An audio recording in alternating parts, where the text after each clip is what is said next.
পঞ্চদশ অর্থ কমিশনে বরাদ্দকৃত অর্থে পুরাতন মালদার ভাবুক অঞ্চলের রঞ্জকালী মন্দির চত্বরে কমিউনিটি টয়লেট নির্মাণের শিলান্যাস হয়ে গেল মঙ্গলবার।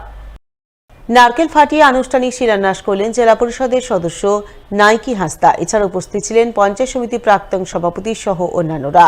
স্থানীয় জেলা পরিষদ সদস্য নাইকি হাসদা জানান, রঞ্জকালী মন্দির চত্বরে কমিউনিটি টয়লেট নির্মাণের দাবি ছিল দীর্ঘদিনের। সেই দাবিকে মান্যতা দিয়ে রাজ্য সরকারের উদ্যোগে 5,80,000 টাকা বরাদ্দে আজ কমিউনিটি টয়লেট নির্মাণ কাজের শুভ সূচনা করা হলো। রঞ্জকালী মন্দিরে আমরা টয়লেটের শুভ শিলান্যাস করলাম। আমাদের এখানে বহুদিন থেকে দাবি ছিল। তো এখানে জ্যৈষ্ঠ মাসে প্রচুর মানুষ এখানে পূজা দিতে আসে, প্রচুর মানুষ সমাগম।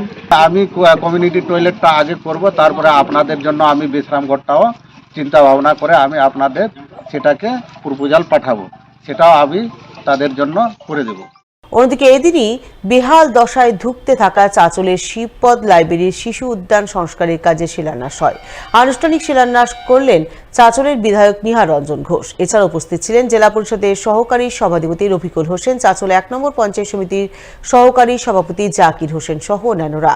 জানা গেছে, শিবপদ লাইব্রেরির শিশু উদ্যান সংস্কারের জন্য চাঁচল 1 নম্বর পঞ্চায়েত সমিতি থেকে মোট 8 লক্ষ টাকা বরাদ্দ হয়েছে।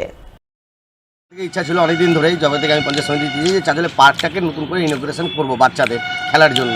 তো কিছুদিন আগে 15th SST থেকে আমাদের পঞ্চায়েত সমিতিতে ফান্ডে টাকা আসে এবং আমি আমার সকল পঞ্চায়েত সমিতির মেম্বারদেরকে নিয়ে বসে বলি যে এই পার্কের জন্য একটা চিন্তাধারা করতে হবে এবং সেখান থেকে আমরা 8 লাখ টাকা বরাদ্দ করি। কাজ কাল থেকেই শুরু হয়ে যাবে। এখানে টোটাল চারদিকে রাস্তা তৈরি করা হবে এবং সিটিং ব্যবস্থা করা হবে, সাউন্ডের ব্যবস্থা করা হবে। তারপর বাচ্চাদের খেলার জন্য উন্নত মানের আরও যেগুলো খেলনা আছে, যেগুলো দিয়ে খেলতে পারবে, একটা সুন্দর পরিবেশ তৈরি হবে। আলুর বর্তমান পাইকারি বাজার দর ধরতে মরিয়া পুরাতন মালদার আলু চাষিরা, তাই আগেভাগে আলু তুলতে মাঠে নেমে পড়েছেন অনেকেই। আলু তোলার এমনই ব্যস্ততার ছবি নজরে এলো পুরাতন মালদা ব্লকের মহিষবাথানি এলাকায়। আলু তুলতে ব্যস্ত মহিলা আলু চাষি জয়ন্তী রাজবংশী জানালেন, তারা ধার দেনা করে আলু চাষ করেছেন। সারের দোকানে অনেক টাকা বাকি রয়েছে, সেই সঙ্গে অন্যান্য ধার দেনাও রয়েছে। সেই কারণে আগেভাগে আলু তুলতে মাঠে নেমে পড়েছেন। এছাড়াও বর্তমানে পাইকারি বাজারে আলুর দাম মোটামুটি লাভজনক অবস্থায় রয়েছে। প্রতি কুইন্টাল আলু 900 টাকা থেকে শুরু করে 1000 টাকা দরে বিকোচ্ছে। এই দামে আলু বিক্রি করতে পারলে কিছুটা লাভবান হবেন। সেই কারণে সময়ের একটু আগেই জমি থেকে আলু তুলে নিচ্ছেন। আমাদের ঋণ আছে, ঋণ করে লোন নিয়ে আমরা আলু লাগাইছি। তো এখনকার লোনটা তো আমাকে দিতে হবে। আজকে থেকে তো শুরু করেছি, এখনকার কতটি ফলন যাবে বলা যাবে না।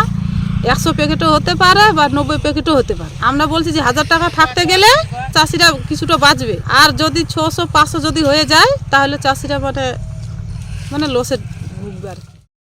প্রায় একই কথা জানালেন মহিষবাথানির অপর এক আলু চাষি অমর রাজবংশীয়। তার বক্তব্য, বাজারে অনেক ধার দেনা করে আলু চাষ করেছেন, তাই ধার পরিশোধ দিতেই আগেভাগে আলু তুলছেন। এছাড়াও বর্তমানে আলুর যে পাইকারি বাজার দর রয়েছে তা আগামী দিনে পড়ে যাওয়ার সম্ভাবনা রয়েছে।